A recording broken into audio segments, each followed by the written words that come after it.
پاکستان او اسلامي امارت جګړې ته نږدې شوي. په سیمه کې حالات ورځ تر بلې نازک لوري ته روان دي. د پاکستان او اسلامي امارت ترمنځ اړیکې په تیره بیا د وروستیو پیښو په رڼا کې له خورا تاوتریخوالي او کړکېچ سره مخ دي. اوس د داسې شرایطو نښې ښکاري چې دواړه هیوادونه یو ځل بیا د جګړې پر لور روان دي.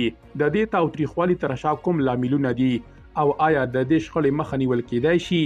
په دې راپور کې راسپړو. درنو لیدونکو ستړي مشئ. د پاکستان او اسلامي امارت ترمنځ اړیکې چې د تیرو کلونو راهیسې د سیاسي او پوځي تاوتریخوالي شاهد دي اوس په هغه پړاو کې دي چې د جګړې لور ته روان ښکاري. د دواړو خواو ترمنځ د اختلافونو له لاملونو څخه د پاکستان په خاوره کې د پاکستانیو طالبانو خوځښتونه دي چې پاکستان د خپل امنیت لپاره یو لوی ګواښ ګڼي. په وروستیو کې په وزیرستان کې هغه بریدونه چې اسلامي امارت په غیر مستقیم ډول ملاتړ کوي د پاکستان چارواکي په غوسه کړي او د دې تاوتریخوالي اور ته یې نور تیل هم توی کړي دي.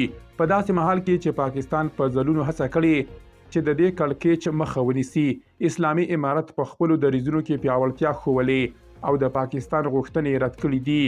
کارپوهان وایي چې که دا شخړه په همدې ډول روانه پاتې شي نو د دواړو هیوادونو ترمنځ یو لوی پوځي ټکر رامنځته کیدای شي چې نه یوازې د سیمې لپاره بلکې د نړۍ لپاره هم خطرناک ثابتېدای شي. په پای کې پوښتنه دا ده چې آیا دا شخړه به په جګړه بدله شي او که دواړه هیوادونه به یو ځل بیا د خبرو اترو له لارې د دې کړکېچ حل لټوي؟ وخت به ځواب ورکړي، خو په اوسني وخت کې حالات د آرامۍ پر لور نه ښکاري. درنو لیدونکو له مالتیا مو مننه.